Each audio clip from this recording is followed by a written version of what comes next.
Okay, welcome to another transcript analysis or dissection. And I do these for a lot of leaders when they send me their transcripts and conversations that they've gotten permission to record from their teammates.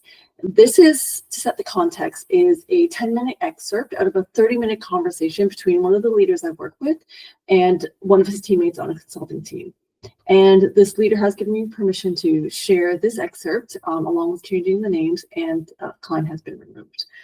And so the objective of these transcripts really are twofold. Essentially, what I'm going to do here is talk about the interest the client really is, how do they show up in a coaching capacity when they're communicating? And there's certain principles around this which I will share.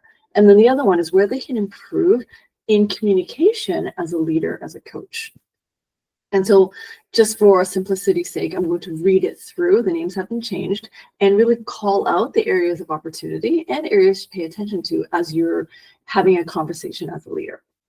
All right, so the leader's named Jamie, and the teammate in this case is Taylor.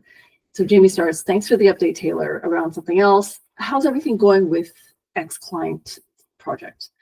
The teammate starts by saying it's progressing, but I've been struggling with the new reporting tool. The data exports keep crashing, and Jamie steps in and says, oh, the tool, yeah, it's glitchy. Have you tried the workaround IT shared last week? So one of the first things I think that's really important as a leader in the capacity of a coach is to allow the client or the person you're speaking to fully express what they have on their mind.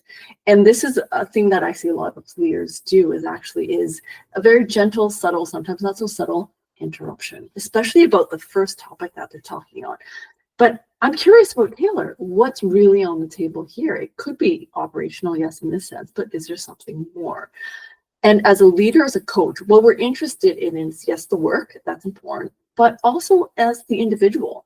What about this person are they looking for? What about them are they trying to show us about who they are and how they're operating and what they need support on? And so one of the first things I would call out here is allow the client to finish, allow the teammate to finish, right? And this is really it. I'm going to make all my notes in red to note here. Allow the teammate to finish what they want to say. And very often, conversations as people do start very high level. They'll start about what the situation is. But when you give them more space and time, they begin to reveal more. And a very unique technique is pausing.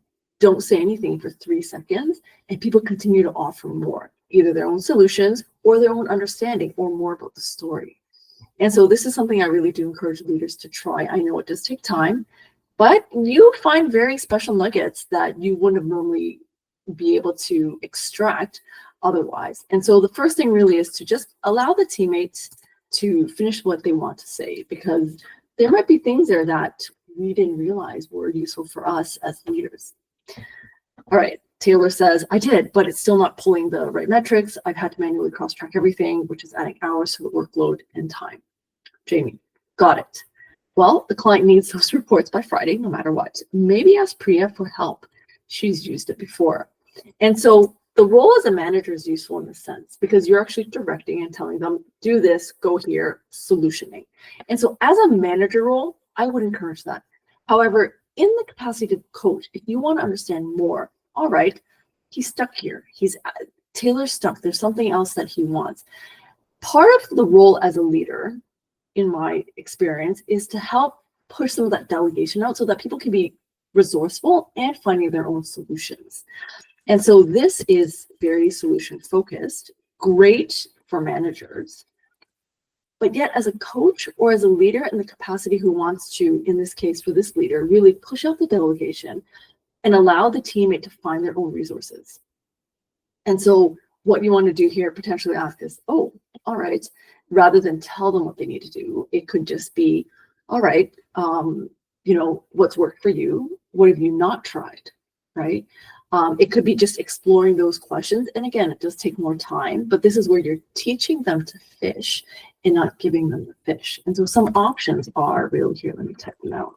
Is what's not been explored yet here to make this work, or what's on your mind to solve this for you. You'll notice these are all open-ended questions. The whole point is to allow the other person, the teammate, to be searching for their own resources from what they're available having.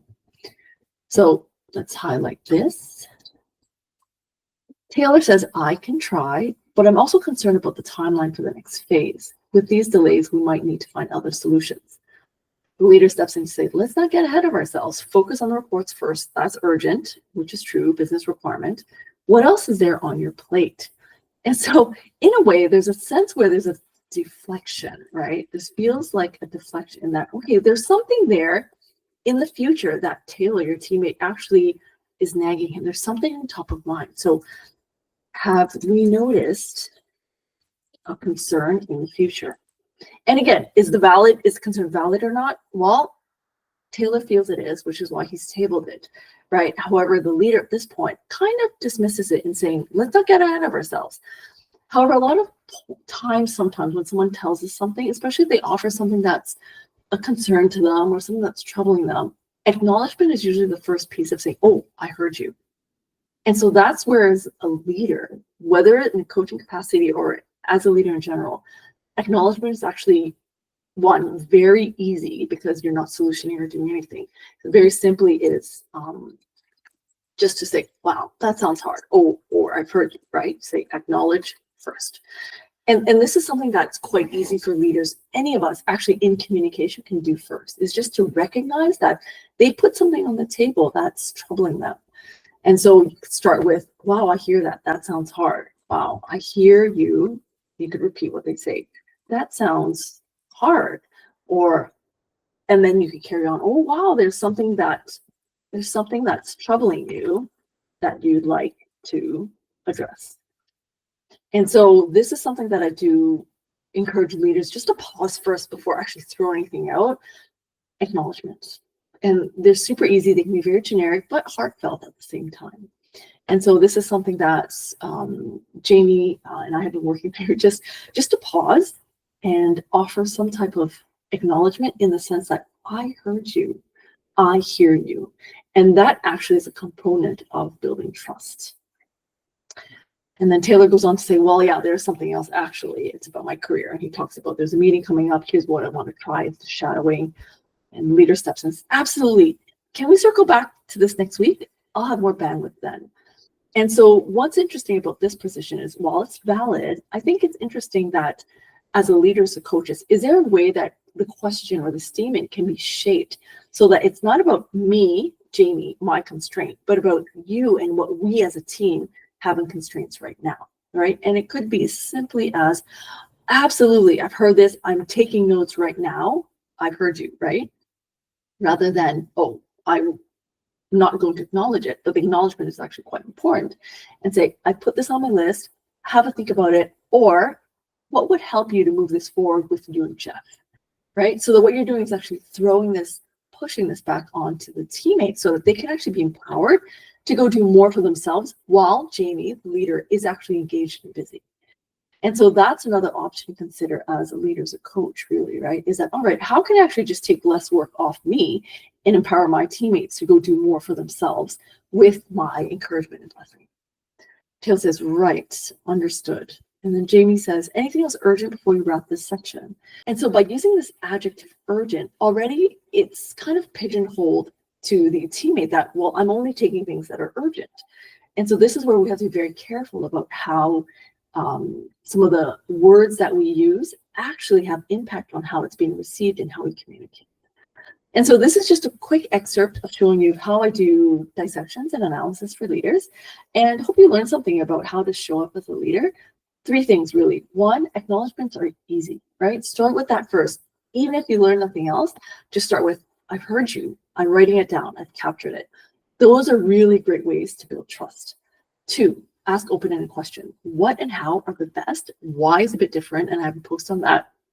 And finally, 3 is sometimes just pay attention on asking a reverse question so that the other person can actually take accountability and ownership for what they're tabling. So questions like, wow, what are you noticing that you can do about this?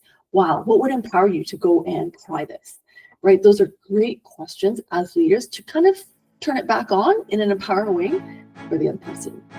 Thanks for following me on this analysis, and stay tuned for more use cases.